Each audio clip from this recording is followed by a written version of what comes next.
Hello everyone. तो इस video में आज हम पढ़ने वाले हैं, इसके पहले मैंने वर्ड्सवर्थ का कोट कराया था ना, वर्ड्सवर्थ के इम्पोर्टेंट कोट कराए थे। आज भी ये विलियम वर्ड्सवर्थ का ही इम्पोर्टेंट कोटेशन रहेगा, उनकी पोएम की लाइनें रहेंगी।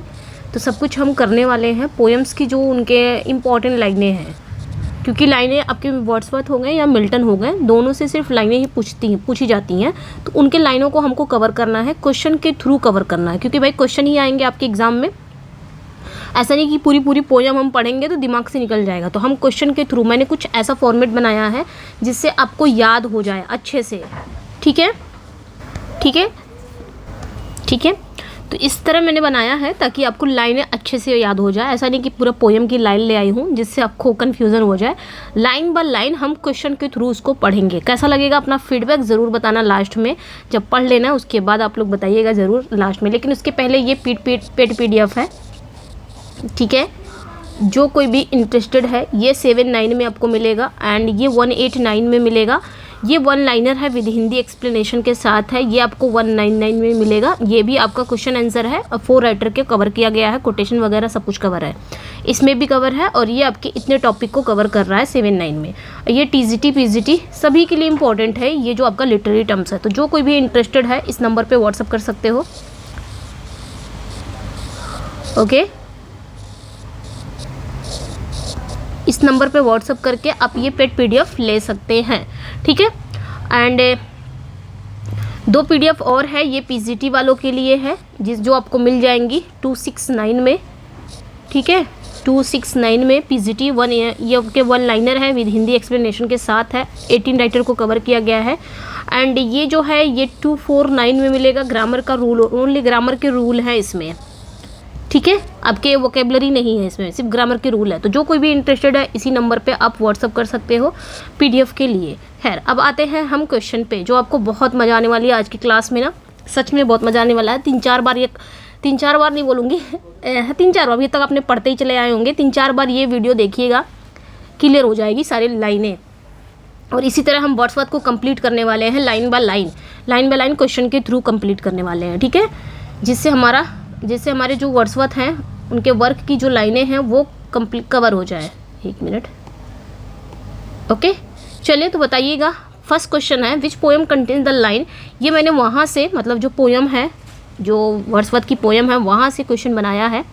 To me the meanest flower that blows can give thoughts that do often light too deep for tears. कुछ रिपीटेड भी हो सकता है 1-2 क्वेश्चन, वरना रिपीटेड नहीं है, ठीक है। तो यहाँ पे बताना है कि ये लाइनें आपको कहाँ मिलेगी। To me the meanest flower, ये आपको कीवर्ड याद रखना है, मीनेस्ट फ्लावर।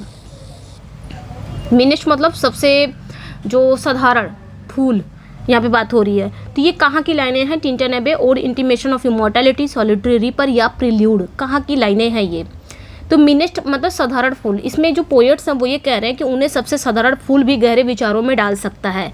इस पोएम में उन्होंने बचपन की मासूमियत के बारे में बात की है, मैंने पहले ही बताया था। जो नेचर से जुड़े आध्यात्मिक अनुभव के बारे में बात करते हैं। बचपन में, जैसे बचपन हमारा जो रहता है, उस समय हम कोई भी, हमारे सामने कोई भी चीज़ें होती हैं हमको फ़र्क नहीं पड़ता। लेकिन जैसे जैसे हम बड़े होते हैं, हमारे सामने एक छोटी छोटी चीज़ें भी, छोटे छोटे मुश्किलें भी हमको विचार में डाल सकता है, उसके लिए भी हम टेंशन में हो जाते हैं। तो ये लाइनें आपकी कहाँ पे आती है। ओड इंटीमेशन ऑफ इमॉर्टैलिटी की ये लाइनें हैं, ध्यान रखना है। इसमें जो आपको कीवर्ड याद रखना है, मीनेस्ट फ्लावर, ठीक है, ध्यान रखना है। नेक्स्ट वन पे आएंगे। अगली जो लाइन है ये भी आपकी बहुत इंपॉर्टेंट, ये इंपॉर्टेंट है इसलिए मैंने उसमें भी लिया था दोनों लाइनें, ये दोनों लाइनें उसमें भी लिया था। जो फर्स्ट कोट हमने कराया था वर्ड्सवर्थ का, इसमें भी मैंने बार बार लिया है ताकि आपको याद हो जाए।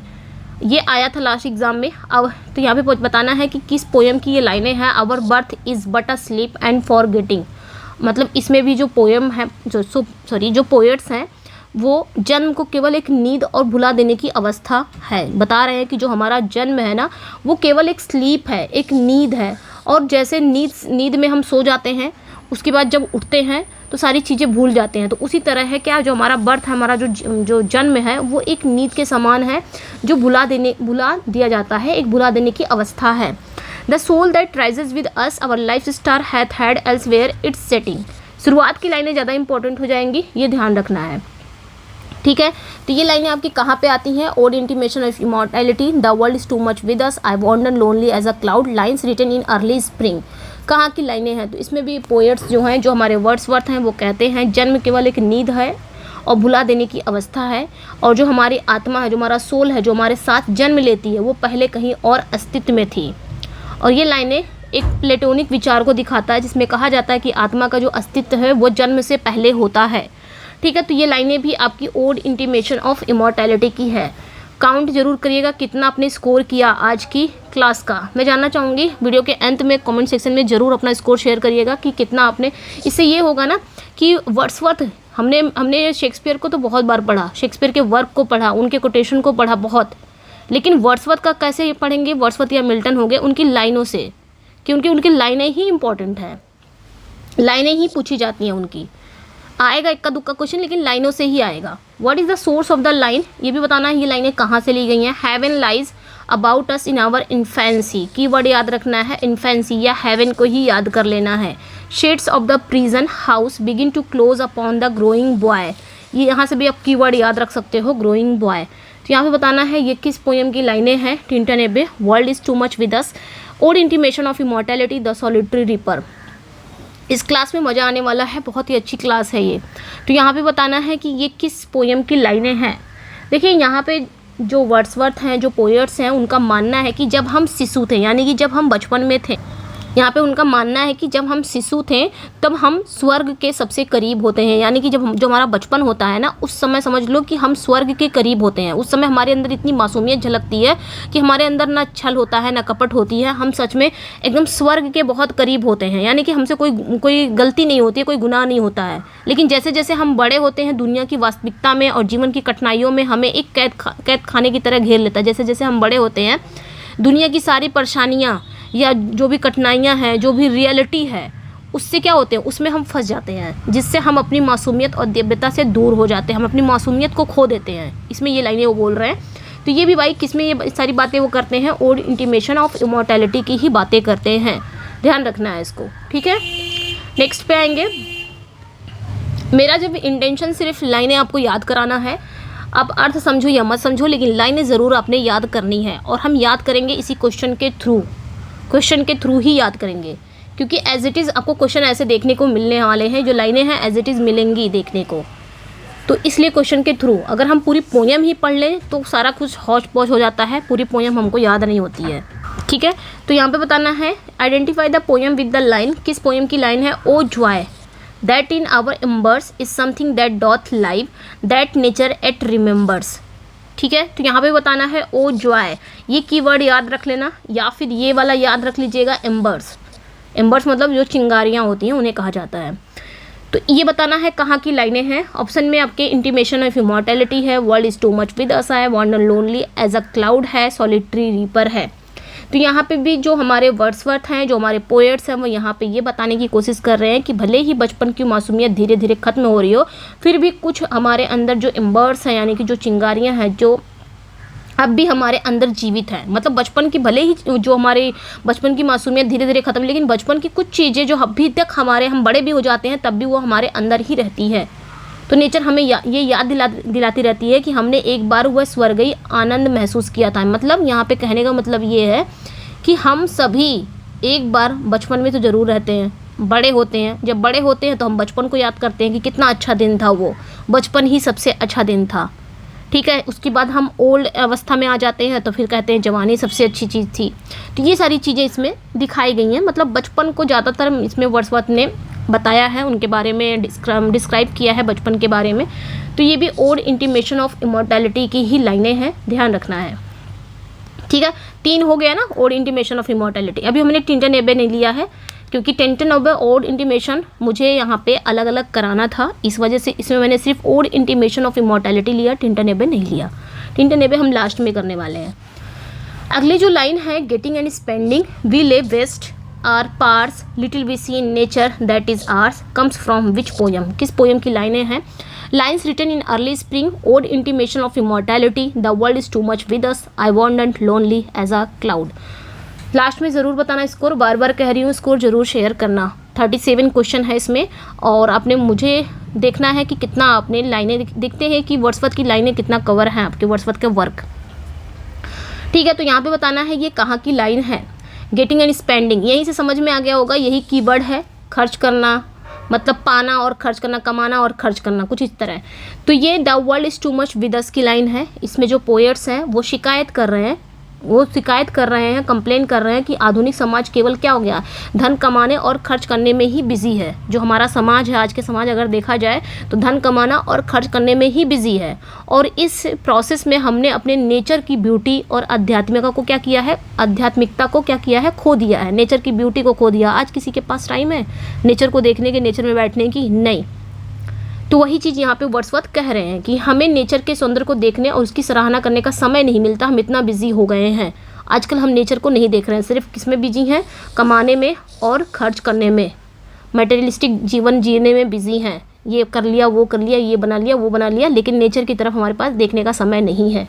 तो यहाँ पे वो लाइनें कहते हैं। तो लाइन यहाँ पे आपकी हो जाएंगी, सी करेक्ट हो जाएगा। The world is too much with us की लाइन है। नेक्स्ट पे आएंगे, in which poem do we find, किस पोएम की लाइनें हैं? We have given our hearts away a sordid boon, this sea that bares her bosom to the moon. बताना है यहाँ पे भी ये किस पोएम की लाइनें हैं। सब कुछ एक साथ चलेगा, भय रहेगी एक ही पोएम, लेकिन आपको तोड़ तोड़ के मैंने याद कराना है मुझे, तो इसलिए तोड़ तोड़ के दिया गया है। ठीक है, यहाँ पे भी देखिएगा, शुरुआत में भी आपने यहाँ पे ये शुरुआत की लाइन है, इसके पहले एक और लाइन आती है। ठीक है, तो वो मैंने हटा दिया है क्योंकि उसमें already the world is too much with अस थी ही, वो आप पहचान ही जाओगे। फिर सेकंड लाइन यहीं से स्टार्ट है, गेटिंग एंड स्पेंडिंग, तो ये हमने पढ़ लिया है। उसके बाद की जो लाइनें आती हैं ये वाली आती हैं, we have given our hearts away a sordid boon, this sea that bares her bosom to the moon. तो सॉर्डिड बून ये कीवर्ड याद रखना है, ये भी आपकी the world is too much with us की ही लाइन है। पूरी पोयम आपको देखने को मिलेगी लेकिन टुकड़ों में मिलेगी, यानी कि टुकड़ों में और क्वेश्चन में मिलेगी, जाके आपको एक एक लाइन याद हो। ये होता है तरीका एक एक लाइन याद कराने का, ठीक है, जिससे आपको याद हो जाए, शायद हेल्प कर जाए आपकी, इसलिए मैंने ऐसा बनाया है। ठीक है, तो यहाँ पे क्या कहा जा रहा है, we have given our hearts a sordid boon, this sea that bares her bosom to the moon. तो ये भी the world is too much with us की ही लाइनें हैं। यहाँ पर कवि जो पोएट्स हैं वो ये कहते हैं कि हमने अपनी आत्मा को क्या किया है, भौतिक सुख सुविधाओं के लिए बेच दिया है। ठीक है, we have given our hearts away sordid boon this sea, यानी कि हमने जो अपनी आत्मा है, जो हमारी सोल है, वो अब क्या हो गई है, भौतिक सुविधाओं में ही बिजी है, उसी के लिए बेच दिया, मतलब उसी के लिए हम जी रहे हैं। और ये कोई आशीर्वाद नहीं है, ये क्या है, बल्कि एक अभिशाप है, एक सॉर्डिड बोन है। ठीक है, आगे कहते हैं this sea that bares her bosom to the moon, समुद्र जो चांद की रोशनी में चमकता है, जैसे समुद्र में चांद की रोशनी जब पड़ती है तो ऐसा लगता है कि समुद्र चमकता है। नेचर के सौंदर्य का क्या है, प्रतीक है, जिसे हम अनदेखा कर रहे हैं, हम नेचर को क्या कर रहे हैं, अवॉइड कर रहे हैं। इतना हम बिजी हो गए हैं कहाँ पे, अपने मटेरियलिस्टिक जीवन में। ठीक है, वही चीज़ यहाँ पे वो कह रहे हैं। तो ये लाइनें आपकी the world is too much with us की ही लाइनें हैं। अगेन नेक्स्ट वन पे आएंगे, अगली जो लाइन है आपकी, what poem contains the line the winds that will be howling at all hours and are up gathered now like sleeping flowers. ये भी लाइनें आपकी कहाँ पे आती है, उसके जस्ट आगे की ये लाइन है। ठीक है, बताना है ये लाइनें कहाँ से आती हैं। तो इसमें भी जो वर्ड्सवर्थ हैं वो ये कह रहे हैं कि जो हवाएं हैं वो हमेशा चलती रहती हैं, the winds that will be howling at all hours, जो हवाएं हैं वो हमेशा चलती रहती हैं, and all are up gathered now like sleeping flowers, और अब जो है, लेकिन अब एक ऐसी इकट्ठी हो गई है जैसे सोए हुए फूल हैं। जो हवाएं हैं वो हमेशा चलती रहती हैं, लेकिन अब ऐसा हो गया है मानो जो हवाएं हैं वो बंद हो गई हैं, एक सोए हुए फूल की समान हो गया है। ये नेचर की ब्यूटी और उसकी जो प्रेजेंस है उसके बारे में यहाँ पे वर्ड्सवर्थ बताते हैं, जिसे लोग अब महसूस नहीं करते हैं। मतलब इनका पूरा ओवरऑल मिला दिया जाए तो वो यही कह रहे हैं कि जो आधुनिक जीवन के जो लोग हैं ना, आज सिर्फ कमाने और खर्च करने में ही लगे हैं। उनके पास इतना समय नहीं है कि वो नेचर की ब्यूटी को जान सके, नेचर में आ सके, या फिर नेचर को अच्छी तरह से जान सके। ठीक है, नेचर को वो पूरी तरह से क्या कर रहे हैं, अवॉइड कर रहे हैं। नेचर का ना मज़ा ले पा रहे हैं, जो हवाएं हैं उसका भी मज़ा नहीं ले पा रहे हैं। अब सब कुछ ऐसा लग रहा है कि सब कुछ वे लोग क्या किए हैं, अपनी आत्मा को बेच दिए हैं। किसके, भौतिक सुख सुविधाओं के लिए इन्होंने अपनी आत्मा को बेच दिया है। ये लेकिन कोई आशीर्वाद नहीं है, बल्कि एक सॉर्डिड बोन है। तो यहाँ पे भी वही लाइनें हैं, the world is too much with us की ही लाइनें हैं। नेक्स्ट वन पे आएंगे, identify the poem of this line, for everything we are out of tune, it moves us not great god I'd rather be. तो ये great God याद रखना है। ठीक है, आगे की लाइन क्या कह रहे हैं, for everything we are out of tune, यहाँ पे क्या कह रहे हैं, यहाँ पे इसमें जो वर्ड्सवर्थ है यहाँ पे वो दुख व्यक्त कर रहे हैं कि जो आधुनिक मानव हो है, जो आजकल का मानव है, मनुष्य है, वो नेचर की धुन से बाहर हो गया है। नेचर की धुन यानी कि नेचर की धुन से वो बाहर हो गया है। नेचर को ना समझ पा रहा है, ना उसकी ट्यून को समझ पा रहा है, ना इसकी प्राकृतिक चीज़ों को नहीं समझ पा रहा है। इस सारी चीज़ों से वो बाहर हो गया है, मतलब वो अनदेखा कर रहा है, तो मीन्स बाहर हो गया। नेचर हमें प्रभावित नहीं करती है। और यहाँ पे पोएट इतने ज़्यादा चिंतित हैं कि वो किसी पुराने युग के व्यक्ति बनना पसंद करेंगे जो नेचर से अधिक जुड़ा हुआ हो। जैसे पुराने लोग हैं जो नेचर से ज़्यादा जुड़ा रहते थे, वो इतना अपने भौतिक चीज़ों में नहीं रहते थे, तो वो पर्सन बनना चाहते हैं जो पुराने युग के व्यक्ति बनना पसंद करेंगे जो नेचर से अधिक जुड़ा हुआ हो। तो ये भी लाइनें आपकी the world too much with us की ही लाइनें हैं। नेक्स्ट पे आएंगे, the speaker wishes to be a pagan in the line. अच्छा, आगे की लाइन पूछा जा रहा है, द स्पीकर यहाँ पे एक पैगन बनना चाह रहा है। क्या लाइनें हैं, a pagan suckled in a creed outworn so might standing on this pleasantly, ली मतलब होता है घास का मैदान, which poem does this belong to। अब यहाँ पे किस पोएम की लाइन है, यहाँ पे ये जो लाइनें हैं ना, इस लाइनें में जो पोएट्स हैं वो क्या बनना चाहते हैं, पेगन, ठीक है, पेगन बनना चाहते हैं। तो यहाँ पे क्या कहते हैं, तो यहाँ पे जो पोएट्स हैं वो कहते हैं कि वो पुराने धर्म को मानने वाले किसी पौराणिक युग के व्यक्ति होते तो बेहतर होता। पेगन मतलब क्या होता है, जो मानते हैं, धर्म को मानते हैं, ठीक है। तो वो यहाँ पे एक पेगन बनना चाह रहे हैं, जो बुद्ध प्रस्त होते हैं, जो मूर्ति पूजक होते हैं, उन्हें कहा जाता है। तो यहाँ पे जो पोएट्स हैं वो अपने आप को क्या कह रहे हैं कि वो पुराने धर्म को मानने वाले किसी पौराणिक युग के व्यक्ति होते तो बेहतर होता, क्योंकि तब लोग नेचर को पूजते थे। उस समय वो लोग क्या करते थे, बुद्ध प्रस्त थे, यानी कि बुद्ध प्रस्त बोल सकते हैं आप, पत्थर जो पूजते थे, नेचर को पूजते थे। उसी तरह यहाँ पे वर्ड्सवर्थ वो भी वही बनना चाहते हैं कि मैं भी वही व्यक्ति बन जाऊँ ताकि नेचर को मैं पूछ सकूं। वे आधुनिक समाज से बहुत ज़्यादा निराश हैं, बहुत ज़्यादा डिसअपॉइंट हैं, जो आजकल की दुनिया है जहां भौतिकता ने सब कुछ क्या कर दिया है, ख़त्म कर दिया है। तो ये भी लाइनें आपकी the world is too much with us की ही लाइन है, ये याद रखना है, ठीक है। तो सब कुछ लेना देना यही है कि भाई नेचर से लोग क्या हो गए हैं, अलग थलग हो गए हैं। इतना टाइम नहीं है कि वो नेचर को देख सके। अपना सब कुछ कहाँ बिजी है, अपने भौतिक जीवन में, बस कमाना और खर्च करने में ही बिजी हैं लोग। इसलिए पोएट्स यहाँ पे अपने आप को पेगन बनना चाहते हैं। पेगन क्या करते थे, ये लोग नेचर को पूजते थे, इसलिए वही वो बनना चाहते हैं, क्योंकि वो आधुनिक समाज से तो बहुत निराश है। आधुनिक समाज क्या है, भौतिकता ने सब कुछ खत्म कर दिया है आधुनिक समाज में। नेक्स्ट पे आएंगे, which poem include the imagery in. ये किस पोएम की लाइनें हैं, have glimpses that would make me less forlorn, have sight of Proteus rising from the sea, or hear old Triton blow his wreathed horn. आगे की लाइनों में क्या कहते हैं, यहाँ पे जो प्रोटियस है, यहाँ पे दो ग्रीक गॉड का, दोनों ही ग्रीक गॉड है, एक प्रोटियस है, एक ट्राइटन है, दोनों ही ग्रीक गॉड हैं। यहाँ पे जो पोएट्स हैं वो पौराणिक संदर्भ का यहाँ पे एक यूज़ कर रहे हैं, जिसमें प्रोटियस और ट्राइटन जैसे ये दोनों समुद्री देवताओं के बारे में यहाँ पे उल्लेख कर रहे हैं, दोनों ही ग्रीक गॉड हैं। यहाँ पे पोएट्स कहते हैं कि यदि वो नेचर के इन रूपों में देख सकते हैं, यदि वो नेचर को इन रूपों को देख सकते थे, कौन, प्रोटियस एंड ट्राइटन की बात कर रहे हैं, ये दोनों ग्रीक गॉड हैं। तो यहाँ पे वो कह रहे हैं जो पोएट्स हैं कि यदि वे नेचर के इन रूपों को देख सकते हैं तो वे कम अकेला महसूस करते हैं, ठीक है। ये आधुनिक जीवन के संतोष और नेचर से पुनः जुड़ने की इच्छा को दिखा रहा है, ब्लो हिज रेड ऑन। तो ये भी लाइनें the world is too much with us की ही लाइनें हैं, ठीक है। मतलब वो प्रोटियस को प्रोटियस क्या है, ये भी ग्रीक गॉड है। तो प्रोटियस जो है ये ग्रीक गॉड है, समुद्र से जो प्रोटियस को उगते हुए देखें या फिर पुरानी आवाज़ सुने ट्राइटन की, ट्राइटन भी ग्रीक गॉड है। तो इन दोनों को अगर कभी देखते हैं तो उन्हें कम अकेला महसूस होता है, मतलब उन्हें कम अकेला मतलब उन्हें कम उदास महसूस होता है कि हाँ नेचर कुछ तो है। लेकिन इन दोनों को भी नहीं देखते तो ऐसा लगता है कि नेचर सब कुछ गायब हो गया है। आजकल लोगों के दिलों से, नज़रों से नेचर को एकदम पूरी तरह से लोग क्या किए हैं, एकदम अनदेखा कर दिए हैं, ठीक है। तो यहाँ पे वही लाइनें हैं, तो यहाँ पे अपने याद रखना है, ओके। अब वो हो गया है। नेक्स्ट पे आएंगे, which poem contains the line behold the child among his newborn blesses a 6 year darling of pygmy size. यहाँ पे बताना है ये किस पोएम की लाइनें हैं, intimation of immortality, Lucy Gray, solitary reaper, written in early spring. बताना है यहाँ पे behold the child among the newborn blesses. यहाँ पे बी होल्ड वाला आपने नहीं याद रखना है, क्या याद रखना है, न्यू बॉर्न ब्लेसेस भी याद रख सकते हो, या 6 ईयर्स डार्लिंग पिग्मी साइज याद रख सकते हो। क्योंकि बिहोल्ड वाला याद रखोगे तो कन्फ्यूज़न है, कई जगह उन्होंने बिहोल्ड का यूज़ किया है। यहाँ पे भी किया है, सॉलिटरी रीपर में भी किया है। तो इसलिए इस वजह से आपने क्या करना है, बिहोल्ड वाला नहीं याद रखना, कन्फ्यूज़न हो जाएगा। पिग्मी साइज याद रख सकते हो, 6 year darling of pygmy size, ठीक है। तो ये बताना है, ऐसा लगता है ये जो 6 साल के बच्चे के बारे में यहाँ पे बात कर रहे हैं, ऐसा लगता है कि ये कॉलरिज के बच्चे के बारे में बात कर रहे हैं इस पोएम में। तो बताना है यहाँ पे किस पोएम की लाइनें हैं। तो इसमें जो पोएट्स हैं वो एक 6 साल के छोटे बच्चे के बारे में बात कर रहे हैं जो खुशी और मासूमियत से भरा हुआ है। बचपन कैसा होता है, एक 6 साल का बच्चा कैसा होता है, उसके अंदर खुशी और मासूमियत से भरा रहेगा। उसके लिए दुनिया क्या, दुनिया की तकलीफ़ें क्या, उसके सामने कोई कुछ भी कर जाए या किसी की डेथ भी हो जाए तो उसके लिए कुछ फ़र्क नहीं पड़ता।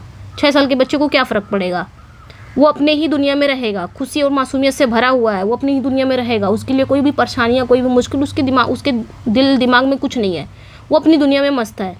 तो यहाँ पे वो 6 साल के बच्चे के बारे में बता रहे हैं जो खुशी और मासूमियत से भरा हुआ है। तो इस लाइन में ये विचार को दिखा रहा है कि बचपन जो होता है ना, वो स्वर्ग के सबसे करीब होता है। बच्चा एक विशेष दिव्यता के साथ जन्म लेता है। तो यहाँ पे भी लाइनें आपकी ओड इंटीमेशन ऑफ इमॉर्टैलिटी की ली गई है, ध्यान रखना है। सब कुछ कवर करने की कोशिश किया है, लेकिन नहीं कवर होगा तो इसका एक पार्ट और आएगा। अभी तो वर्ड्सवर्थ की सारी लाइनें हमें करनी है ना, और भी क्वेश्चन के थ्रू करना, ताकि आपको बोझ भी ना लगे कि बाप रे इतना पूरी लंबी लंबी पोएम कैसे याद होगी, ताकि बोझ भी ना लगे, ठीक है। फ्रॉम पूरा नहीं पढ़ना है, जो इंपॉर्टेंट लाइनें हैं, जो इंपॉर्टेंट पोएम्स हैं उन्हीं को सिर्फ पढ़ना है। जैसे आपका टिंटन और इंटीमेशन ऑफ इमॉर्टैलिटी हो गया, लूसी ग्रे भी इंपॉर्टेंट है, इक्का दुक्का आ जाता है वहाँ से भी। और जैसे कि सॉलिटरी रीपर हो गया, आपका डैफोडिल्स हो गया जिसका दूसरा नाम है I wander lonely as a cloud. फिर आपका सॉलिटरी रीपर हो गया। ओड टू ड्यूटी भी थोड़ा सा इंपॉर्टेंट है, ode to duty. London 1802 important है, वो वर्ड्सवर्थ मिल्टन दोनों की तरफ से इंपॉर्टेंट है। तो ये सारी चीज़ें इंपॉर्टेंट है, बाकी दोनों तो ये इंपॉर्टेंट है ही है, टिंटन इमॉर्टैलिटी ओड। तो सब कुछ करने वाले हैं कवर। यहाँ पे बताना है किस पोएम की लाइन है, and when I cross the wild I change to see at break of day the solitary child. Confusion नहीं होना, सॉलिटरी चाइल्ड की बात इसमें किया है। बताना है किस पोएम की लाइन है, ode intimation of immortality, Lucy Gray, solitary reaper, Tintern Abbey, ठीक है। तो बताना है ये किस पोएम की लाइनें हैं। एक चीज़ याद रखना, इसमें सॉलिटरी चाइल्ड के बारे में बात किया है, तो ये नहीं कन्फ्यूज़न नहीं है कि ये सॉलिटरी रीपर की ही लाइन है, नहीं, यहाँ पे कन्फ्यूज़ नहीं होना है। ये आपकी लूसी ग्रे की लाइन है। इक्का दुक्का इंपॉर्टेंट, क्योंकि लूसी ग्रे से एक आपका आया भी था, इस वजह से वो भी इंपॉर्टेंट हो जाता है, ठीक है। तो ये आपके लूसी ग्रे से लाइन है। इस पोएम में एक छोटी बच्ची लूसी ग्रे की दुखद कहानी को बताया गया है, जो एक तूफानी रात में रास्ता भटक जाती है और फिर कभी वापस नहीं आती। तो इस लाइन में यही वर्णन किया गया है कि एक दिन कवि ने, जो पोएट्स हैं, वो सुबह के समय उसे जंगल में अकेला चलते हुए देखा है। तो ये लूसी ग्रे की लाइन है, याद रखना है। लूसी ग्रे जो नाम ही है लूसी ग्रे, उसी की लाइन है, ऐसा नहीं जो 5 पोएम्स लूसी वाले उसकी लाइन नहीं है। नेक्स्ट वन पे आएंगे, which poem begins with the line behold her. देखिए अब यहाँ पे बिहोल्ड आया ना, इसलिए मैंने कहा था बिहोल्ड नहीं याद रखना है। एक बिहोल्ड चाइल्ड है, अभी हमने पढ़ा ना ऊपर एक करके है बिहोल्ड, कन्फ्यूजन नहीं होना चाहिए। बिहोल्ड तुरंत चाइल्ड है, चाइल्ड की बात किस में की है उन्होंने, ओड इंटीमेशन ऑफ इमॉर्टैलिटी में की है। तो कंफ्यूज नहीं होना, चाइल्ड आ गया तो ओड इंटीमेशन ऑफ इमॉर्टैलिटी की बात हो रही है। और यहाँ पे किसकी बात कर रहा है, बिहोल्ड हर की बात कर रहा है, हर कोई लड़की की ही बात कर रहा है। तो लड़की की बात अब समझ में आ जाएगा। Behold her single in the field yon solitary highland lass reaping and singing by herself stop here or gently pass. कितनी अच्छी लाइन है, ध्यान देना है। तो ये किस पोएम की लाइनें हैं, Lucy grey, intimation of immortality, solitary reaper, Tintern एबे। मुझे लगता है हर कोई बता लेगा ये किस पोएम की लाइनें हैं, क्योंकि इसमें साफ साफ सब कुछ दिख रहा है। शुरुआत की ही लाइनें हैं ये। क्या कहा जा रहा है, बिहोल्डर उसे देखो, सिंगल इन द फील्ड जो खेतों में अकेले है, यॉन सॉलिटरी हाईलैंडर्स एक हाईलैंड लड़की, ripping and singing bye herself जो काट रही हो और गा रही हो, स्टॉप हेयर जेंटली पास या तो आप रुक के उसका गाना सुन सकते हो या फिर जेंटली पास हो सकते हो उसे बिना डिस्टर्ब किए। ठीक है, तो ये लाइनें आपकी सॉलिटरी रीपर से ली गई है। ओके, तो इसमें भी पोएट जो हैं वो स्कॉटिश लड़की के बारे में वर्णन करते हैं जो अकेले खेतों में फसल काट रही है और गीत गा रही है। कभी कहते हैं जो भी इस रास्ते से गुजरे उसे रुककर इस मधुर गीत को सुनना चाहिए या फिर धीरे से आगे बढ़ जाना चाहिए ताकि लड़की डिस्टर्ब ना हो, उसका गाना बंद ना हो। नेक्स्ट में आएंगे, what poem include the line alone she cuts and bind the grain and sings a melancholy strain, oh listen for the wail profound is overflowing with the sound। आगे की लाइन बताना है यहाँ पे कि ये किस पोएम की लाइनें हैं, ode intimation of immortality, Lucy Gray, solitary reaper, Tintern Abbey. यहाँ पे क्या कहा जा रहा है कि alone she cuts and bind the grain, वो अकेली है, अकेली ही फसल को क्या कर रही है, काट रही है, और ग्रेन जो अनाज है उसको बांध रही है। एंड सिंग्स अ मेलनकली स्ट्रेन, और उसके गाने में ना एक दुख है, जो वो गा रही है ना उसके गाने में एक दुख फील हो रहा है। ओ लिसन, जरा ध्यान से सुनो, फॉर द वेल, वेल मतलब क्या होता है, पूरा जो माउंटेन जो घाटी है, profound is overflowing with the sound, उसके गीत से पूरा घाटी भर गया है। अब यहाँ पे क्या बात हो रही है, यहाँ पे वो कह रहे हैं कि यहाँ पे जो पोएट्स हैं वो लड़की की गीत की गहराई को महसूस करते हैं कि आखिर लड़की गा क्या रही है। उसके गीत में ना एक मेलनकली साउंड आ रहा है। वो बताते हैं कि उसकी दुख भरी धुन से पूरी घाटी क्या है, पूरा वेल क्या है, पूरी घाटी गूंज रही है। इस लाइन में गीत की करुणा और उसकी प्रभावशाली गूंज को दिखाया गया है। तो ये भी आपकी सॉलिटरी रीपर की ही लाइनें हैं। ठीक है, नेक्स्ट पे आएंगे, अगले पे आएंगे, what poem contains the line, ये किस पोएम की लाइनें। अब आगे की लाइन क्या कह रहा है कि व्हाट पोएम कंटेन्स द, किस पोएम की लाइन है, no nightingale did ever chant more welcome notes to weary bands of travellers some shady हॉर्न अमंग अरेबियन शैंड्स। यहाँ पे बताना है किस पोएम की ये लाइनें हैं। तो यहाँ पे कह रहे हैं कि no nightingale did ever chant more welcome notes to weary bands of travellers in some shady हॉर्न, कोई भी नाइटिंगेल इतना अच्छा नहीं गा सकती। किसके लिए, जो आपके अरेबियन सैंड्स पर जो ट्रैवलर आते हैं, जो थके हारे रहते हैं, तो उन्हें नाइटिंगेल की गीत सुन के थोड़ा सा रिलैक्स फील होता है, लेकिन उतना अच्छा नाइटिंगेल भी नहीं गाएगी जितना अच्छा ही लड़की गा रही है। यहाँ पे ये कहते हैं, तो यहाँ पे पोएट्स ये कहते हैं कि लड़की की जो गीत है, जो उसका गाना है, उसकी जो मधुरता है वो इतनी अद्भुत है कि ये थके हुए यात्रियों के लिए क्या है, नाइटिंगेल के गीत से भी अधिक स्वागत गीत है, वेलकम नोट्स है। ठीक है, यहाँ पे ये बोल रहे हैं, यहाँ पे ये तुलना कर रहे हैं कि रेगिस्तान में जो सफ़र कर रहे यात्री है ना, उनकी थकान को दूर करने वाले बुलबुल की गीत से की गई है। ठीक है, तो ये भी सॉलिटरी रीपर की लाइन है। जैसे आपके जो यात्री हैं, जो थके हुए यात्री हैं, जो जैसे हम लोग थके रहते हैं, चलते हैं कहीं, तो हमें अगर बुलबुल की आवाज़ में कोई चिड़िया चहचहा रही हो तो अच्छा लगता है, लेकिन अगर कावा बोलने लग जाए या कुत्ता बोलने लग जाए तो हमें कितना लगता है, ये तो ऊपर से थके हैं, ऊपर से और बेकार लगता है। तो उसी तरह यहाँ पे वर्ड्सवर्थ कह रहे हैं कि जो ट्रैवलर्स है, जो थके हुए यात्री हैं, उनको बुलबुल के सॉन्ग, बुलबुल का जो वॉइस है वो अच्छी लगती है, लेकिन उससे कहीं अच्छी इस लड़की का गीत है। तो ये भी क्या बन जाएगा, एक वेलकम नोट्स बन रहा है, उसी की तरह लग रहा है। ठीक है, समझ में आ गया होगा। नेक्स्ट पे आएंगे, अगला बताना है ये किस पोएम की लाइन है, a voice so thrilling ne'er was heard in spring time from the cuckoo bird breaking the silence of seas among the farthest Hebrides. आगे क्या कहते हैं यहाँ पे, ये भी बताना है किस पोएम की लाइनें हैं, Lucy grey intimation of immortality, solitary reaper, Tintern एबे। आगे क्या कह रहे हैं, यहाँ पे जो पोएट्स हैं वो लड़की के गीत को ना कोयल के मधुर गीत से भी अधिक सुरीला बताते हैं कि लड़की का गीत कैसा है, अ वॉइस सो थ्रिलिंग, लड़की का गीत कैसा है, बहुत ही सुरीला है। उतना सुरीला तो कुकू बर्ड का भी नहीं होगा, यानी कि कोयल की गीत भी नहीं होगी जितनी सुरीली इस लड़की की गीत है, ऐसा पोएट्स को लगता है। तो कोयल के गीत को आमतौर पर क्या कहा गया है कि स्प्रिंग सीजन का सिंबल माना जाता है जो कोयल की गीत है, लेकिन कभी को लगता है कि लड़की का गीत उससे भी अधिक मधुर और प्रभावशाली है। ठीक है, ये ध्यान रखना है। तो सॉलिटरी रीपर की लाइन है। नेक्स्ट पे आएंगे, which poem includes the line will no one tell me what she sings. ये बहुत इंपॉर्टेंट है, इसकी एक एक लाइन इंपॉर्टेंट है। Perhaps the plaintive numbers flow for old unhappy far off things and battles long ago. आगे क्या कहते हैं, इसे भी बताना है किस पोएम की लाइनें हैं। आगे क्या कहते हैं वो, यहाँ पे जो पोएट्स हैं वो सोचते हैं कि लड़की किस विषय पर गा रही है। अब वो सोच रहे हैं, उनके गाने में तो एक मेलनकली साउंड आ रहा है उसके गाने में, तो वो सोच रहे हैं किस विषय पर गा रही है, आखिर किसकी कहानी बता रही है। उन्हें लगता है कि शायद वो किसी प्राचीन दुखद घटना या कोई पुरानी लड़ाइयों के बारे में गा रही होगी, या कोई प्राचीन में जो घटना घटी होगी, कोई दुखद घटना होगी उसके बारे में बता रही होगी, या कोई पुरानी लड़ाइयों के बारे में बता रही हो। तो ये सारी चीज़ें वो सोचने का मतलब सोच रहे हैं कि आखिर वो किस बारे में, वो गीत में किसकी कहानी सुना रही है। ठीक है, इस कविता में गीत की रहस्यमयता को दिखाया गया है। ये भी आपकी सॉलिटरी रीपर से ही लाइनें हैं। ओके, ध्यान देना है। यहाँ पे वही चीज़ पूछा जा रहा है, will no one tell me, कोई मुझे बताएगा व्हाट सी सिंग्स, वो क्या गा रही है। यहाँ पे वो बस लड़की के किस विषय में गा रही है वो पूछना चाह रहे हैं, क्योंकि वो समझ नहीं पा रहे हैं, वो गैलिक लैंग्वेज में गा रही है, तो इसलिए वो समझ नहीं पा रहे हैं। तो अंदाज़ा लगा रहे हैं उसका एक एक टोन, जैसे हमको कोई चीज़ समझ में नहीं आती लेकिन उसके टोन हमको अच्छे लगते हैं। कुछ चीज़ें हैं, जैसे इंग्लिश सॉन्ग भी, बहुत सारे इंग्लिश सॉन्ग हमको समझ में नहीं आते, लेकिन क्या होते हैं इसके कुछ टोन होते हैं जो हमको अच्छे लगते हैं, तो हम वहाँ से अंदाज़ा लगाने लग जाएंगे ये किस विषय में है। ये सैड सॉन्ग है कि बस ऐसे ही थोड़ा आनंद वाला सॉन्ग है कैसे भी।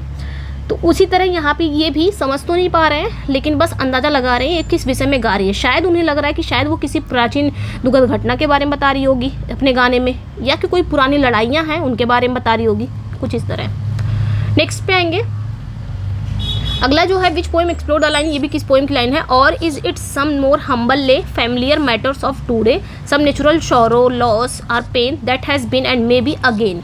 आगे क्या कह रहे हैं इस लाइन में, कभी ये गेस लगा रहे हैं, गेस कर रहे हैं कि शायद लड़की कोई साधारण रोज़मर्रा की कहानी गा रही है। अभी तक तो वो लगा रहे थे ना किस विषय में गा रही है, फिर कह रहे हैं शायद वो कोई साधारण जीवन है ना, रोज़मर्रा की कहानी गा रही होगी, जिसमें कोई नेचुरल दुख होगा या कोई नेचुरल सॉरो होगा उसके बारे में बता रही होगी, या कोई कुछ लॉस हो गया होगा उसके बारे में बता रही है, या कोई दुख होगा उसको उसके बारे में वो बता रही है। That has been may be again, ठीक है, जो पहले भी हुआ था और भविष्य में हो सकता है, कुछ ऐसी स्टोरी वो अपने गा गा के सुना रही होगी, शायद ऐसा कभी सोच रहे हैं, अनुमान लगा रहे हैं पोएट्स। तो ये कभी की जो गहरी भावनाओं गीत के रहस्य को उजागर कर रही है ये लाइन। तो ये भी लाइनें आपकी सॉलिटरी रीपर की लाइनें हैं। नेक्स्ट पे आएंगे। अगली जो लाइन है, what poem contains the line what ever the theme. अब आगे थक गए बेचारे, अनुमान लगाते लगाते थक गए कि किस बारे में ये गा रही है गाना, कुछ भी हो। अभी आगे क्या कह रहे हैं, what ever the theme, theme कुछ भी हो। अब कह रहे हैं थीम कुछ भी हो, किसी भी विषय में गा रही हो उससे मुझे मतलब नहीं है। अब कह रहे हैं what ever the theme, theme कुछ भी हो, मुझे मतलब वो क्या गा रही है, थीम कुछ भी हो। The maiden sang as if her song could no have ending. मतलब जो मैडन सैंग, जो वो लड़की गा रही है ना, ऐसा लगता है उसके सॉन्ग की कोई एंडिंग ही नहीं है। ये ऐसे ही कुछ यूज करते हैं जिसकी कोई एंडिंग ही नहीं है। I saw her singing at her work and over the sickle bending. आगे क्या कह रहे हैं, ठीक है, कह रहे हैं थीम कुछ भी हो, मुझे उससे नहीं मतलब, लेकिन आगे कह रहे हैं कि लड़की की गीत के अनंत रूप को दर्शाते हैं कि वो इतनी भावनाओं में डूबी थी। कह रहे थे कि जो भी वो गा रही है ऐसा लग रहा है वो इतनी भावनाओं में डूबी है, ऐसा लग रहा है कि उसका गीत कभी खत्म नहीं होगा। ठीक है, what ever the theme, theme कुछ भी हो, लेकिन वो इतनी भावनाओं में गा रही है, ऐसा लगता है कि उसके गीत का कभी एंड नहीं होगा। ठीक है, I saw her singing at her work and over the sickle bending. आगे क्या कह रहे हैं कि वो अपने काम में व्यस्त थी, लेकिन गीत के माध्यम से अपनी भावनाओं को भी वो प्रकट कर रही थी। तो अगेन सॉलिटरी रीपर की लाइनें हैं। ठीक है, नेक्स्ट पे आएंगे। अगला जो है आपका which poem conclude with the line, ये कंक्लूडिंग लाइन है। आगे कह रहे हैं I listen motionless and still and as I mounted up the hill the music is my heart I bore long after it was heard no more. आगे क्या कह रहे हैं इसमें कि ये सॉलिटरी रीपर की ही लाइन है, लास्ट लाइन है, ध्यान रखना है, सॉलिटरी रीपर की लास्ट लाइन है, यहाँ पे कंक्लूडेड है ना। इसमें क्या कह रहे हैं, यहाँ पे पोएट्स बताते हैं कि वे उस गीत को सुनकर पूरी तरह से वहीं पे स्थिर हो गए, ठीक है, और भावनाओं में भर गए थे। जब वो उसके गीत को सुन रहे थे ना, तो पूरी तरह से वो खड़े हो गए वहीं पे और इमोशन में भर गए। और आगे क्या कह रहे हैं कि and as I mounted up the hill, और जैसे ही वो पहाड़ी की ओर बढ़े, जब वो पहाड़ी की ओर बढ़े, the music in my heart I bore long after it was heard no more. जब वो पहाड़ी की ओर बढ़े तब भी वो संगीत उनके हृदय में गूंजता रहा, वो जो गाना है उनके दिल में गूंजता रहा जब वो वहाँ से हटे। ठीक है, पहाड़ी की ओर बढ़े, भले ही उन्होंने उस गाने को सुनना बंद कर दिया हो, ठीक है, तब भी उनके दिल में वो गाना गूंजता रहा। ऐसा नहीं है कोई सीन हम देख लेते हैं, भले ही हमारे नज़रों के सामने से हट जाता है, लेकिन हमारे दिल दिमाग में वो घूमता रहता है। तो उसी तरह वो सॉन्ग भी उनके दिमाग में, उनके दिल में गूंजता रहा, भले ही वो सुनना बंद कर दिए हों। तो यहाँ इस कविता के मुख्य विचार को दिखा रहे हैं कि कैसे संगीत और जो भावनाएं हैं वो गहराई के मन में बस जाती हैं जाके। तो ये भी सॉलिटरी रीपर की लाइनें हैं। ठीक है, चलिए आगे बढ़ते हैं, नेक्स्ट वन पे आएंगे। सॉलिटरी रीपर वहाँ पे फिनिश होता है। Which poem contains the line, किस पोएम की लाइन है, I wandered lonely as a cloud that floats on high over vales and hills when all at once I saw a crowd. अब यहाँ पे कह रहे हैं कि और इंटीमेशन ऑफ मॉर्टेलिटी की लाइन है कि सॉलिटरी रीपर, डैफोडिल्स या लूसी ग्रे की लाइन है। कहाँ की लाइन है बताना है। देखिए, इसमें जो आपके वर्ड्सवर्थ हैं, जो कवि हैं, इस लाइन में कवि खुद की तुलना ना एक अकेले बादल से करते हैं कि I wandered lonely as a cloud, मैं ऐसे ही घूमता रहा जैसे कि एक बादल है, निहत्ता घूमता हो। वॉन्डर्ड मतलब घूमना, ठीक है, मैं ऐसा घूम रहा हूँ। एक क्लाउड से वो कर रहे हैं, सिमली है यहाँ पे, एक क्लाउड से कर रहे हैं, एक बादल से तुलना कर रहे हैं कि जिस तरह बादल जो आकाश की पहाड़ी और घाटियों के ऊपर तैरता रहता है, उसी तरह मैं भी घूम रहा हूँ। लेकिन that floats on high over the hills, लेकिन when all at once I saw crowd, लेकिन तभी अचानक मैंने एक सुनहरी डैफोडिल्स की भीड़ को देखता हूँ, मैं एक सुनहरी डैफोडिल्स की भीड़ को देखता हूँ। डैफोडिल्स की भीड़ को, डैफोडिल्स मतलब जो फूल है, ऐसा कहा जाता है डैफोडिल नरगिस के जो फूल होते हैं उन्हें कहा जाता है। तो डैफोडिल्स यहाँ पे वो उन्होंने फूलों को बताया है, फूलों की एक भीड़ को देखा, ठीक है। तो ये भी आपके डैफोडिल्स की लाइन है, ओके, ध्यान रखना ये डैफोडिल्स की लाइन है। आगे क्या कह रहे हैं, from which poem is the line a host of golden daffodils beside the lake beneath the trees fluttering and dancing in the breeze. आगे ये क्या कह रहे हैं, यहाँ पे बताना है किस पोएम की लाइनें हैं। Solitary river daffodils lines written in early spring intimation of immortality. तो यहाँ पे वो क्या कह रहे हैं, इस लाइन में जो पोएट्स हैं वो एक झील के किनारे और पेड़ों के नीचे खिले हजारों सुनहरे डैफोडिल्स के बारे में बताते हैं कि जो डैफोडिल्स है वो कहाँ पे है, बिसाइड द लेक, झील के किनारे है, बीनीथ द ट्रीज, पेड़ों के नीचे हैं, ठीक है। उसके बारे में बता रहे हैं कि जो झील के किनारे पेड़ों के नीचे खिले हजारों डैफोडिल्स के बारे में बता रहे हैं। ये क्या कर रहे हैं, वो बताते हैं कि ये फूलों में, ये फूल हवा में लहराते हैं और नाचते हुए प्रतीत हो रहे हैं। उन्हें ऐसा लग रहा है कि ये जो फूल है, ये जैसे हवा चलती नहीं, आप सरसों का फूल देखते हो, अरे सरसों जो रहती है जब उसका फूल आ जाता है तो हवा चलती ना, ऐसे सब लोग ऐसा लगता है कि हिल रहे हैं। हम लोग तो, हमको लगेगा कि हिल रहे हैं, हवा चल रही है, लेकिन वर्ड्सवर्थ को लगेगा कि वो लोग क्या कर रहे हैं, डांस कर रहे हैं खुशी से, और आपस में एक दूसरे का हेड क्या कर रहे हैं, वो लोग टॉस कर रहे हैं, कुछ इस तरह। तो उसी तरह यहाँ पे इन्होंने डैफोडिल्स को भी देखा, कुछ इसी तरह है, फूल जो इकट्ठा हैं और जब हवा चल रही है मानो वो एक दूसरे क्या कर रहे हैं, फ्लटरिंग कर रहे हैं, डांसिंग कर रहे हैं हवा में, ठीक है।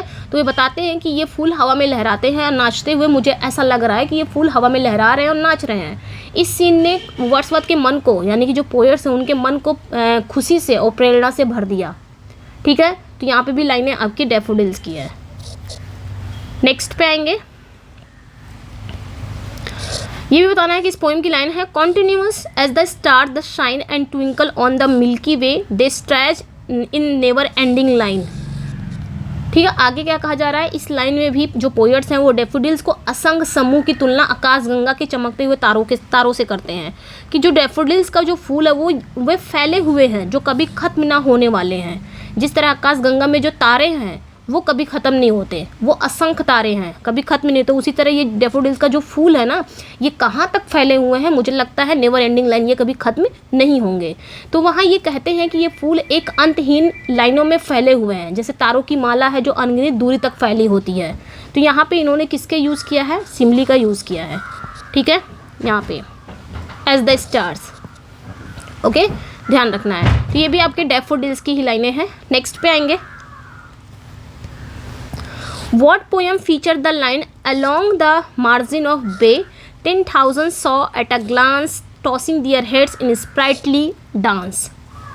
आगे क्या कह रहे हैं, इस लाइन में जो पोएट्स हैं वो बताते हैं कि उन्होंने एक ही नज़र में 10,000 से अधिक डैफोडिल्स देखे। एक ही नज़र में उन्होंने नरगिस के फूलों को 10,000 से अधिक देखा एक ही झलक में। तो यहाँ पे हाइपरबली इन्होंने यूज़ किया है। यहाँ पे कौन सी फिगर ऑफ स्पीच है, हाइपरबली, ठीक है। तो ध्यान रखना है, जो झील के किनारे एक लंबी लाइन में खिल रहे थे, ये लोग कहाँ थे, झील के किनारे थे, एक लंबी लाइन में थे। वे हवा में मुझे ऐसा लग रहा था कि वो हवा में हिलते हुए हिल रहे हैं, मुझे ऐसा लग रहा है, वर्ड्सवर्थ को ऐसा लग रहा था कि वो हवा में हिलते हुए प्रतीत हो रहे थे, जब मानो वो खुशी से डांस कर रहे हों। इस सीन ने कवि के मन को बहुत खुशी से भर दिया, प्रसन्नता से भर दिया। तो लाइनें आपकी डैफोडिल्स की हैं अगेन, ठीक है। नेक्स्ट पे आएंगे, ये भी बताना है in which poem do we find, किस पोएम में हम पाते हैं the waves beside them dance but they outdid the sparkling waves in glee a poet could not but be gay. आगे क्या लाइन क्या कहते हैं, ये यहाँ पे जो पोएट्स हैं वो डैफोडिल्स की तुलना झील के लहरों से करते हैं। क्या कह रहे हैं, the waves beside them dance, ऐसा लगता है ना जब हवा चलती है तो झील लहर, मतलब जब हवा चलती है तो फूल तो हिलते ही हिलते हैं, और लहरें जो होती हैं, जो लहरें होती हैं वो भी तो होती हैं ना जब लहर आती है, तो झील के लहरों से वो करते हैं, ठीक है, डैफोडिल्स की तुलना। वे कहते हैं कि लहरें भी अपनी चमक के साथ नाच रही थी, लेकिन डैफोडिल्स उनसे भी अधिक आनंदित लग रहे थे। ऐसा लगता था कि डैफोडिल्स उनसे भी ज़्यादा खुश हैं, वो ज़्यादा हिल रहे हैं। और यह सीन इतना सुंदर और मनभावन था कि कोई भी कभी इसे देखकर प्रसन्न हुए बिना नहीं रह सकता, कि ये सीन इतना अच्छा था ना कि कोई भी इसे देखता तो वो खुश हो जाता। तो ये भी लाइनें आपके डैफोडिल्स की हैं। ठीक है, नेक्स्ट पे आएंगे। Which poem contains the line in such a jocund company I gazed and gazed but little thought what wealth the show to me had brought। किस पोएम की लाइन है? Daffodil, solitary ripper, Lucy grey, या फिर आपका बताना है।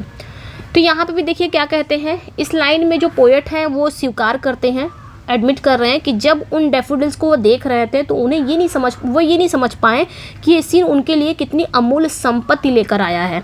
अमूल्य मतलब जैसे वो पोएट्स ना उस सीन को देख रहे थे, जो डैफोडिल्स हैं लहरा रहे हैं, तारों की तरह हैं, फैले हुए हैं, टॉसिंग कर रहे हैं, कितना खुश हैं, तो पोएट भी क्या हो गए? खुश हो गए। तो उनको ऐसा लग रहा था कि कितनी बड़ी संपत्ति उनको मिल गई है वो सीन को देखना। यहाँ पे संपत्ति कोई भौतिक चीज़ की, यहाँ पे धन दौलत की बात नहीं हो रही है, सोना चांदी की बात नहीं हो रही, बल्कि जो मानसिक है आनंद और प्रेरणा की बात कर रहे हैं, उसकी बात कर रहे हैं। वेल्थ, यहाँ पे वेल्थ की बात कर रहे हैं उसकी। जिस तरह इंसान को सोना चांदी मिलकर बड़ा खुशी मिलती है ना, वर्ड्सवर्थ को वो सीन देख के ही वो सोने चांदी के माफिक मतलब उसी के बराबर उनको मानसिक आनंद और प्रेरणा मिली। तो इसलिए इन्होंने यहाँ पे वेल्थ का यूज़ किया है। ठीक है, तो वो कह रहे हैं कि वो ये नहीं समझ पाए कि ये सीन उनके लिए कितनी अमूल्य संपत्ति लेकर आया है। ठीक है, जो बाद में उनकी यादों में एक अमूल्य खजाने की तरह बना रहेगा। उनकी यादों में हमेशा ये सीन बना रहेगा। जिस तरह हम लोग खजाना क्या करते हैं, सोना चांदी पा जाएंगे तो बहुत अच्छे तरीके से सजा के उसको बंद करके रखेंगे, उसी तरह वर्ड्सवर्थ भी इस सीन को उनके मतलब उसी के बराबर है। इस सीन को उन्होंने क्या किया है, अपने दिमाग में, अपनी यादों में बना के रखेंगे। तो डैफोडिल्स की लाइन है।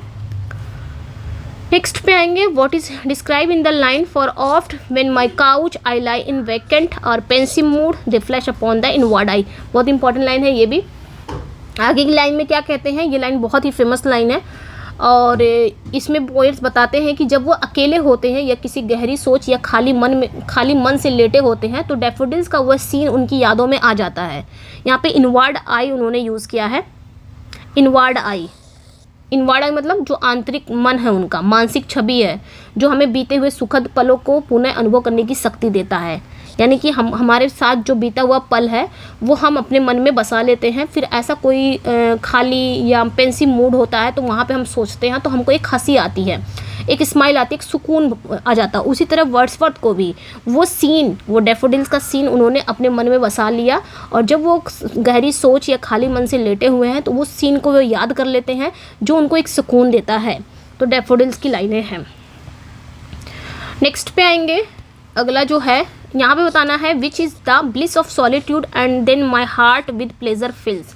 आगे क्या कहते हैं, यहाँ पे भी वो कहते हैं कि जब वो अकेलापन जो सॉलिट्यूड है ना वो एक सकारात्मक पक्ष भी होता है, जब हम अपने भीतर झाँक कर अपने सबसे मधुर यादों को दोबारा जी सकते हैं।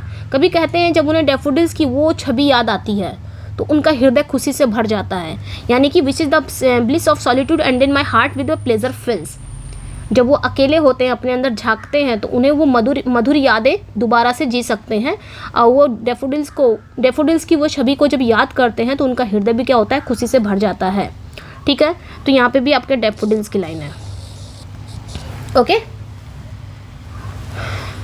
चलिए आगे चलते हैं। अब यहाँ पे आएंगे हम, अगली जो लाइन है,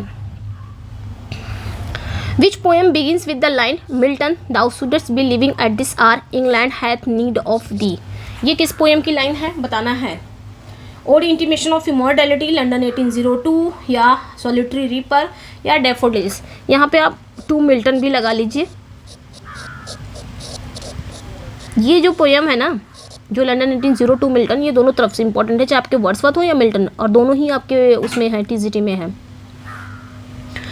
तो यहाँ पे कह रहा है कि यहाँ पे किस पोएम की लाइनें हैं हमें बतानी है। ठीक है, इस पोएम में जो कवि हैं, जो पोएट्स हैं, वो इंग्लैंड की जो तत्कालीन स्थिति पर चिंता व्यक्त करते हैं। मतलब जो प्रेजेंट टाइम में जो इंग्लैंड की स्थिति है उस पर वर्ड्सवर्थ को चिंता है, मतलब वो चिंता बताते हैं, उनको बहुत ज़्यादा टेंशन है, चिंता है। और महान कवि जॉन मिल्टन को वापस लौटने की अपील करते हैं इस लाइनों में। वे कहते हैं कि इंग्लैंड को इस समय मिल्टन की सख्त ज़रूरत है क्योंकि समाज कैसा हो गया है, नैतिक और आध्यात्मिक पतन की ओर बढ़ रहा है। जो आजकल का समाज हो गया है, यानी कि जो इंग्लैंड का उस समय का समाज था जब वर्ड्सवर्थ थे, प्रेजेंट टाइम की हालत बता रहे हैं कि इस समय जो प्रेजेंट टाइम की जो हालत है इंग्लैंड की बहुत ख़राब है। इंग्लैंड जो है वो आपका नैतिक और आध्यात्मिक पतन की ओर बढ़ रहा है, इसलिए वो मिल्टन को बुला रहे हैं। मिल्टन आपकी सख्त ज़रूरत है। कभी ये मानते हैं कि मिल्टन में वो शक्ति थी जो लोगों की नैतिकता, स्वतंत्रता, सच्चे मतलब लोगों को सच्चा मार्ग दिखा सकती है। मिल्टन के अंदर वो शक्ति थी, वो पावर थी, इसलिए वो मिल्टन को बुला रहे हैं। तो ये लंदन 1802 की लाइन है जो वर्ड्सवर्थ ने लिखा था, किसके लिए? मिल्टन को डेडिकेटेड है। इसमें उन्होंने मिल्टन को याद किया है, किस लिए? ताकि इंग्लैंड को तुम्हारी ज़रूरत है।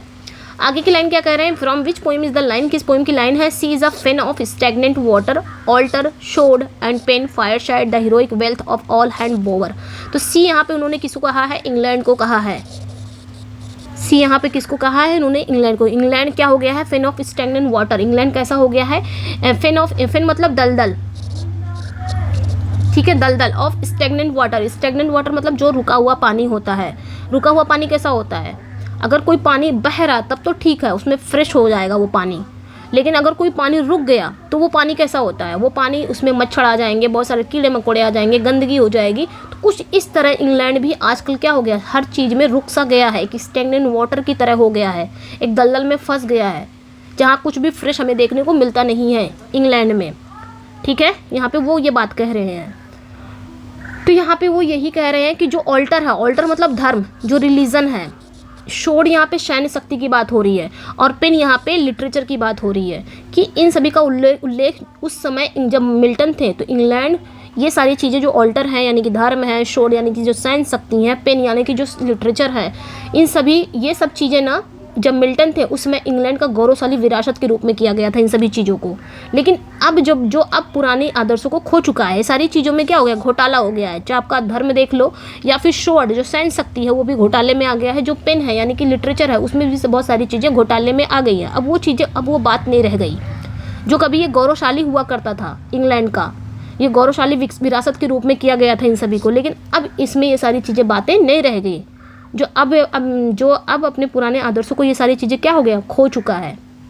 तो पोएट को ऐसा लगता है कि इंग्लैंड की सामाजिक और नैतिक स्थिति जो है वो गिर चुकी है, और इसे दोबारा से रिवाइव करने के लिए मिल्टन जैसे पर्सनालिटी की ज़रूरत है, इसलिए वो बुलाते हैं मिल्टन को। तो लंदन 1802 की लाइन है। एंड नेक्स्ट वन पे आएंगे। Which poem includes the line have forfeited dear ancient English dower of inward happiness we are selfish man। आगे बताना है ये किस पोएम की लाइनें हैं। तो इस पोएम में भी ये जो लाइनें हैं ना, इस लाइनें में पोएट्स ये बताते हैं कि इंग्लैंड के लोग अपने पुराने नैतिक और आध्यात्मिक संपत्ति को खो चुके हैं। जो इंग्लैंड के लोग हैं ना, उन्होंने अपने पुराने नैतिक, जो उनका मॉरल था, जो आध्यात्मिक जो संपत्ति, वो सारी चीज़ उन्होंने खो दिया है, जो उनके सुख और संतोष की एक स्रोत हुआ करती थी।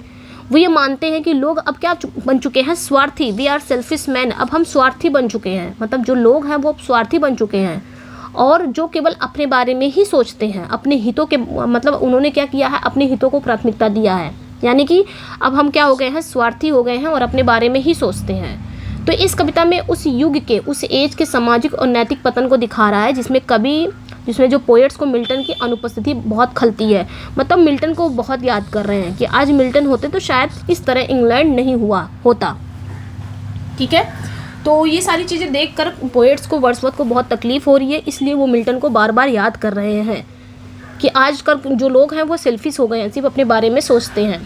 What poem feature the plea in the line, किस पोएम की लाइन है? O raise us up, return to us again and give us manners, virtue, freedom, power. ठीक है, आगे क्या कह रहे हैं? इसमें इस लाइन में भी कवि मिल्टन से विनती कर रहे हैं कि आओ, फिर से लौट आओ मिल्टन, और समाज को क्या दो? समाज को नैतिकता दो, मैनर्स दो, वर्च्यू दो। आओ, गिव अस, हमें दो, मैनर्स सिखाओ, वर्च्यू सिखाओ, फ्रीडम सिखाओ, पावर सिखाओ, पावर दो हमें। ठीक है, वो यहाँ पे बात करें, वो इंग्लैंड के लोगों की नैतिकता के पतन पर कवि की गहरी चिंता को दिखा रहा है। वो मानते हैं कि मिल्टन के जो विचार हैं, उनके जो आदर्श हैं, वो समाज को एक बार फिर से ऊंचाइयों पर ले जा सकते हैं। ठीक है, मतलब मिल्टन क्या करते थे? उन्होंने, आपने खुद देखा होगा, जैसे कि एरियोपैजिटिका है, बहुत सारे उन्होंने पैम्फलेट लिखे हैं, पैम्फलेट के थ्रू उन्होंने क्या किया? आवाज़ उठाई है। तो मिल्टन थे वो आवाज़, स्टैंड लेते थे। ठीक है, उसी तरह इसलिए यहाँ पे वर्ड्सवर्थ ने देखा होगा, इसलिए वर्ड्सवर्थ को मिल्टन में वो चीज़ें नज़र आई कि यही एक चीज़ है जो इंग्लैंड को सही रास्ते पे ले जा सकती है। ठीक है, तो यहाँ पे वो ये बात कहते हैं कि एंड गिव अस मैनर, आओ मिल्टन, आओ हमें उठाओ, हम गिर चुके हैं, आओ हमें मैनर सिखाओ, वर्च्यू दो, वर्च्यू सिखाओ, फ्रीडम, पावर। ठीक है, याद रखना है। नेक्स्ट वन पे आएंगे, बताना है in which poem is Milton soul compared in the line. तो ये किस पोएम की लाइन है जहाँ पे मिल्टन के सोल की कंपेयर की जा रही है? Thy soul was like a star and dwelt apart, thou hast a voice whose sound was like the sea. आगे क्या कहते हैं, यहाँ पोएट मिल्टन की आत्मा की तुलना एक तारे से करते हैं जो अन्य सभी से अलग और ऊंचा था। मिल्टन जब थे इंग्लैंड में, उस समय मिल्टन ना सबसे अलग थे। वो सोचते थे, वो स्टैंड लेते थे, जो भी चीज़ें होती थी चाहे वो अपने वर्क के थ्रू ही लेते थे, लेकिन लेते थे, आवाज़ उठाते थे। तो इसलिए उन्होंने क्या किया, बाकी तारों से मिल्टन की तुलना की। मिल्टन सबसे अलग हैं, सबसे ऊंचे हैं। वे कहते हैं कि मिल्टन की आवाज़ समुद्र की गर्जना के समान प्रभावशाली थी। जैसे समुद्र की गर्जना होती ना, वैसे मिल्टन की आवाज़ भी थी उस समय, बहुत प्रभावशाली थी, जो दूर तक सुनी जा सकती थी। और ये लाइन मिल्टन की महानता और उनके जो अद्वितीय प्रतिभा को दिखाती है, जो उनके राइटिंग और विचारों के स्पष्ट रूप से झलकती है उनके राइटिंग में ही। तो ये लाइनें आपकी लंदन 1802 की लाइनें हैं।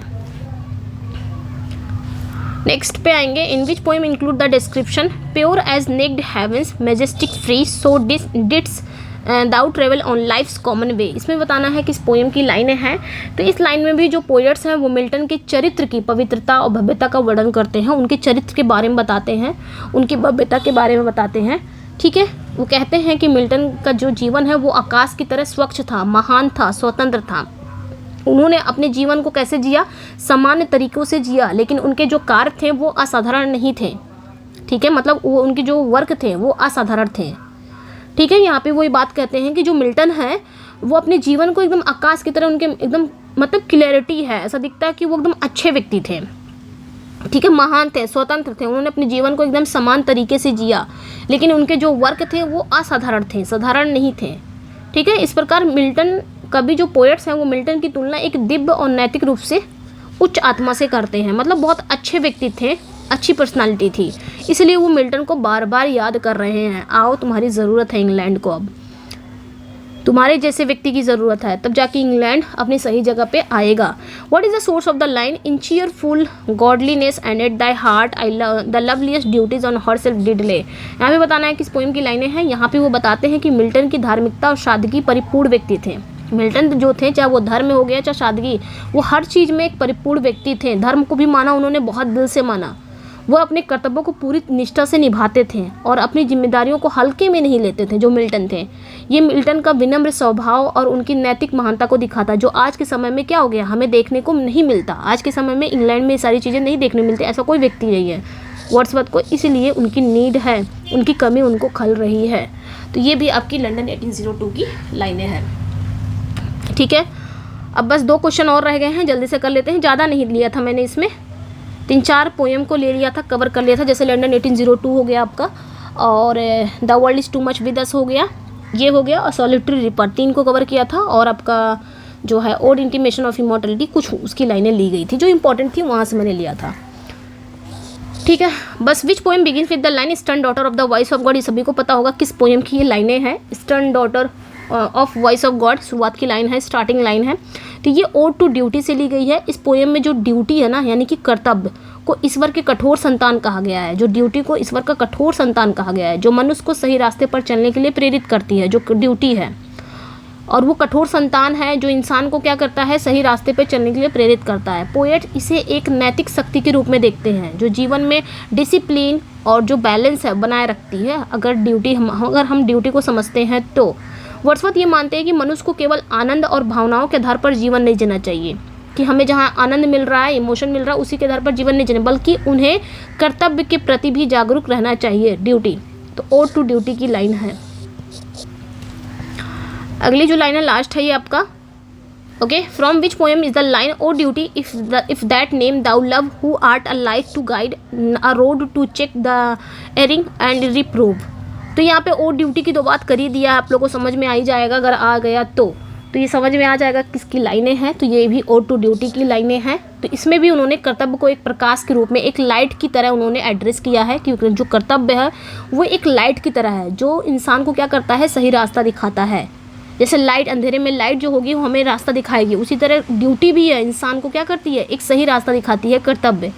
वह इसे एक छड़ी की तरह मानते हैं जो गलतियों को सुधारने का अनुशासन बनाए रखने में सहायक होती है। यहाँ वर्ड्सवर्थ ये क्लियर करते हैं कि कर्तव्य केवल दायित्व तो नहीं है, बल्कि ये जीवन के संतुलित और सार्थक बनाने का साधन भी है। हर किसी को कर्तव्य के अनुसार चलना चाहिए। लास्ट है ये, what is the source of the line, thou who art victory and love and empty terrors overawe. तो यहाँ पे बताना है कि इस पोएम की लाइन है लूसी ग्रे ऑटो ड्यूटी। तो ये देखने इस लाइन में भी जो पोएट्स हैं वो कर्तव्य को विजय और नियमों का प्रतीक मानते हैं, सिंबल मानते हैं। जो कर्तव्य है, जो ड्यूटी है, वो क्या है, विक्ट्री है, और लॉ का वो सिंबल है। ठीक है, ध्यान रखना है। नियमों का प्रतीक मानते हैं। जब भय और जो हमारे अनिश्चितताएं हैं वो उसको घेर लेती हैं, तब कर्तव्य उसे साहस प्रदान करता है और सही दिशा में आगे बढ़ने की शक्ति देता है, जो कर्तव्य होता है। तो इस लाइन में उन्होंने ये विचार व्यक्त किया है, जीवन में अनुशासन और कर्तव्यनिष्ठ से ही सच्ची जीत संभव है। तो ऑटो ड्यूटी की लाइन है, ये ध्यान रखना है। ये भी यहीं पर फिनिश करते हैं, इतना ही मैंने लिया था, ज़्यादा कवर कर दूँगी तो ऊपर से जाएगा। क्वेश्चन के थ्रू इसलिए कवर किया, पोएम भी हमें ऊपर से ही जाती है, मुझे पता है, इस वजह से मैंने इसको क्वेश्चन के थ्रू समझा, लाइनों को तोड़ दिया। जैसे देखिए जितनी चीज़ें, जो लंबी चीज़ें होंगी उसको हम जितना तोड़ के पढ़ेंगे ना, उतना ही हमारे लिए फ़ायदेमंद होती है, उतना ही हम जल्दी इसको पढ़ लेते हैं जितना हम तोड़ के पढ़ेंगे। इसलिए मैंने क्या किया है, पोएम को तोड़ तोड़ के आपके सामने क्वेश्चन के थ्रू आपके सामने पेश किया है। कैसा लगा, ये तरीका सही है या नहीं? आप लोग अपना फीडबैक ज़रूर दीजिएगा। इसी तरीके से चलें, एक बार ज़रूर बताइएगा, क्योंकि बिना आपके बताए हुए मैं कैसे चल पाऊँगी, है ना। आप लोग बताओगे, आप लोग को पसंद आएगा, तभी तो हम आगे बढ़ पाएंगे, है ना। तो ये वाला सही है या फिर पूरी पोएम लाके पढ़ाऊँ, वो सही है? आप लोग अपना फीडबैक ज़रूर दीजिएगा, बताइएगा। मैं क्वेश्चन कर रही हूँ, आंसर में ज़रूर होना चाहिए, मतलब कमेंट सेक्शन में आपका आंसर होना चाहिए। और इसमें स्कोर भी ज़रूर शेयर करना। स्कोर क्या ही बताओगे, मैंने बता ही दिया है कि एक एक पोएम की मैंने लाइन तोड़ तोड़ के बताया है, तो चीटिंग हो जाएगी आप लोग की यहाँ पे। खैर, फिर भी स्कोर बताना एकदम ईमानदारी से कि कितना आपने स्कोर किया है। कैसा लगा, अपना फीडबैक ज़रूर दीजिएगा। इसी तरह हम वर्ड्सवर्थ को कंप्लीट करेंगे, अगर आपका फीडबैक मिलेगा तो। इसके पहले भी मैंने वर्ड्सवर्थ की कोटेशन कराई है, लेकिन वो मिक्सअप था। अब ये था, अब मैंने यहाँ पे पोएम को उठाया है, पोएम को लाइन बाय लाइन यहाँ पे मैंने क्वेश्चन बनाया है, क्वेश्चन बना के आपके सामने लेके आई हूँ, तोड़ तोड़ के पढ़ाया, ताकि आपको लाइनें याद रहो। ये लाइन याद करने का तरीका है। अगर आपको पसंद आ रहा तो बिल्कुल बताइएगा। फिर इसी तरह हम मिल्टन को भी कवर करेंगे, और आपके गर्ल्स वर्दी में तो उतना पूछा नहीं जाएगा। ठीक है, चलिए फिर मिलते हैं नेक्स्ट वीडियो में। Thank you for watching, bye bye. इसका PDF चाहिए तो ज्वाइन माई टेलीग्राम, जो डिस्क्रिप्शन में है, व्हाट्सअप भी है, वहाँ पे जुड़ जाइएगा, इसका PDF मिल जाएगा। आप अपना फीडबैक ज़रूर दीजिएगा, तब इसकी 3rd पार्ट वीडियो आएगी आपके फीडबैक से ही। ठीक है, और पेड PDF है, एक मिनट, जो पेड PDF है उसके लिए आपने क्या करना है, इस नंबर पे व्हाट्सअप कर सकते हो। ठीक है, ये पेड PDF के लिए है, ओनली पेड PDF। जिसको लेना रहेगा वो इस नंबर पे व्हाट्सअप कर सकता है, और जिसको ये YT की PDF चाहिए वो टेलीग्राम पे जाके जुड़ जाएगा, डिस्क्रिप्शन में लिंक है। Bye bye. और सेशन को लाइक तो किया करिए, इतना मेहनत से कोई चीज़ आपके सामने लाया जाता है, तो आप लोग बस अपना काम नहीं करते हो, ना ही सेशन को लाइक करते हो। मैं बोलती नहीं तो आप लोग लाइक भी नहीं करते। कम से कम नहीं बोल रही तो आप लोग अपना कर्तव्य करिए। अभी हमने पढ़ा ना, ड्यूटी, कर्तव्य करिए। मैं अपना ड्यूटी कर रही हूँ, तो आप भी अपनी ड्यूटी करिए, तब जाके हमें उसका रिजल्ट मिलेगा। ठीक है, तो भाई आपकी ड्यूटी है सेशन को शेयर करना, लाइक करना और फीडबैक देना अच्छे। ठीक है, तो मैं अपनी ड्यूटी निभा रही हूँ, आप भी अपनी ड्यूटी निभाइए, बिना बोल नहीं रही हूँ। ठीक है, चलिए फिर मिलते हैं नेक्स्ट वीडियो में। Thank you for watching, bye bye.